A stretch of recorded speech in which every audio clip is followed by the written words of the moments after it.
ಕಡಲೆ ಹಿಟ್ಟು ಶತಮಾನಗಳಿಂದಲೂ ಬಳಕೆಯಲ್ಲಿರುವ ನೈಸರ್ಗಿಕ ಪರಿಣಾಮಕಾರಿ ಸೌಂದರ್ಯವರ್ಧಕ. ಹೊಳೆಯುವ ತ್ವಚೆಗಾಗಿ ಯಾವುದೇ ರಾಸಾಯನಿಕಗಳಿಲ್ಲದ ಕಡಲೆ ಹಿಟ್ಟನ್ನ ಹೇಗೆ ಬಳಸಿದ್ರೆ ಸೂಕ್ತ ಅಂತಲೇ ತೋರಿಸ್ತೀವಿ ಈ ಸ್ಟೋರಿ ನೋಡಿ.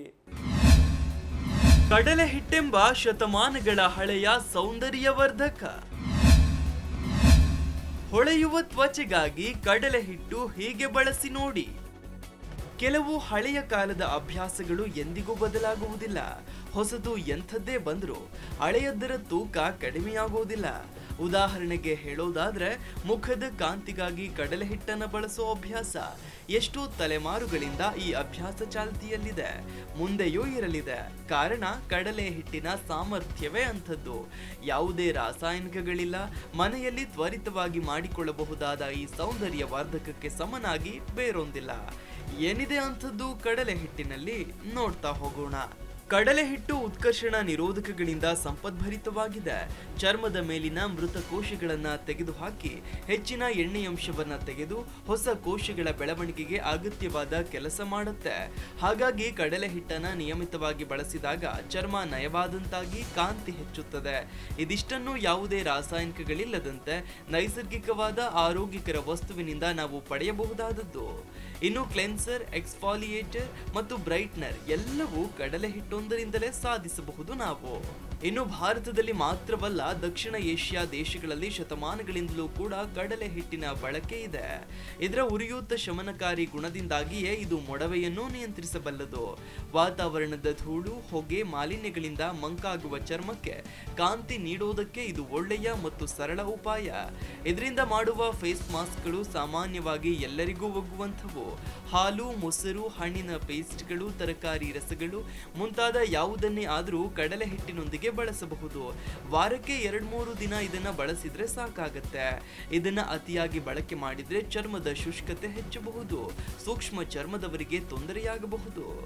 ಇನ್ನು ಫೇಸ್ ಮಾಸ್ಕ್ ಆಗಿ ಮೊದಲಿಗೆ ಕಡಲೆ ಹಿಟ್ಟನ್ನ ಸರಿಯಾದ ವಸ್ತುಗಳೊಂದಿಗೆ ಮಿಶ್ರಣ ಮಾಡಿ ಪೇಸ್ಟ್ ಸಿದ್ಧ ಮಾಡಿ ಹಾಲು, ಮೊಸರು, ಗುಲಾಬಿ ಜಲ ಅಂದ್ರೆ ರೋಸ್ ವಾಟರ್ ಮುಂತಾದ ಯಾವುದು ಬೇಕಾದ್ರೂ ಆಗಬಹುದು. ಇದರಿಂದ ಹದವಾದ ಪೇಸ್ಟ್ ಸಿದ್ಧವಾದ ಮೇಲೆ ಮುಖಕ್ಕೆ ವೃತ್ತಾಕಾರದಲ್ಲಿ ಹಚ್ಚಿ, ಆದ್ರೆ ತೀರಾ ಉಜ್ಜಬೇಡಿ. 20 ನಿಮಿಷಗಳ ನಂತರ ಬೆಚ್ಚಗಿನ ನೀರಿನಲ್ಲಿ ಮುಖ ತೊಳೆಯಿರಿ. ನಂತರ ಮುಖ ಒರೆಸದೆ ಗಾಳಿಗೆ ಆರುವುದಕ್ಕೆ ಬಿಡಿ. ನಂತರ ಹಗುರವಾದ ಮಾಯಿಶ್ಚರೈಸರ್ ಹಚ್ಚಿ. ಇದನ್ನ ವಾರದಲ್ಲಿ 2-3 ದಿನ ಮಾಡಿದ್ರೂ ಸಾಕಾಗತ್ತೆ. ಇನ್ನು ಮುಂದುವರೆದು 1 ಚಮಚ ಕಡಲೆ ಹಿಟ್ಟಿಗೆ ಚಿಟಿಕೆ ಅರಿಶಿನ, ಅರ್ಧ ಚಮಚ ಜೇನುತುಪ್ಪ, ಹಾಗೆಯೇ ಪೇಸ್ಟ್ ಮಾಡೋದಕ್ಕೆ ಸಾಕಾಗುವಷ್ಟು ಗುಲಾಬಿ ಜಲ ಹಾಕಿ ಇದನ್ನ ಮುಖಕ್ಕೆ ಸಮನಾಗಿ ಹಚ್ಚಿ 20 ನಿಮಿಷಗಳ ನಂತರ ಉಗುರು ಬೆಚ್ಚಗಿನ ನೀರಲ್ಲಿ ಮುಖ ತೊಳೆಯಿರಿ. ಮುಖ ಆರಿದ ನಂತರ ನಿತ್ಯ ಬಳಸುವ ಮಾಯಿಶ್ಚರೈಸರ್ ಹಚ್ಚಿ.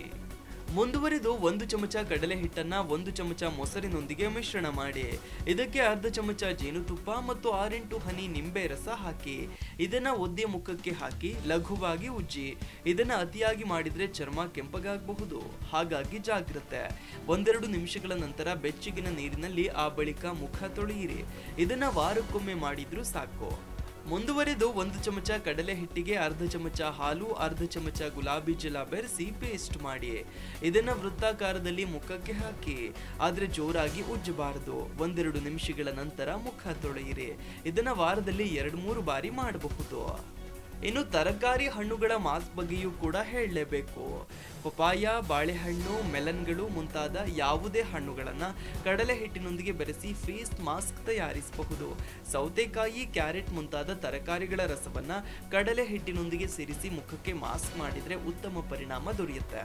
ಇಂಥ ಯಾವುದನ್ನು ಬಳಸುವಾಗಲೂ ನಿಮ್ಮ ಚರ್ಮಕ್ಕೆ ಒಗ್ಗುತ್ತದೆಯೋ ಇಲ್ಲವೋ ಅನ್ನೋದರ ಕುರಿತು ಅನುಮಾನ ಇದ್ರೆ ಕೈ ಮೇಲೆ ಪ್ಯಾಚ್ ಟೆಸ್ಟ್ ಮಾಡಿಕೊಳ್ಳಿ. Desk bureau, Zee Kannada news. Zee Kannada news ಈಗ ನಿಮ್ಮ ಮನೆಯಲ್ಲೇ ನೋಡಿ. ಎಲ್ಲ ಕೇಬಲ್ಗಳಲ್ಲಿ ಈಗ ಲಭ್ಯ.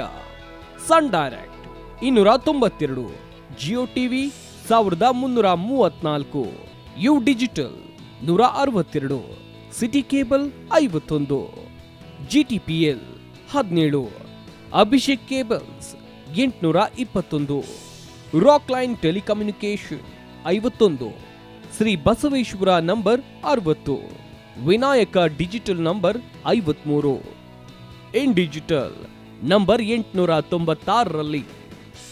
ನಿಮ್ಮಿಸ್ತದ ಜಿ ಕನ್ನಡ ನ್ಯೂಸ್ ನೋಡಿ ಆನಂದಿಸಿ.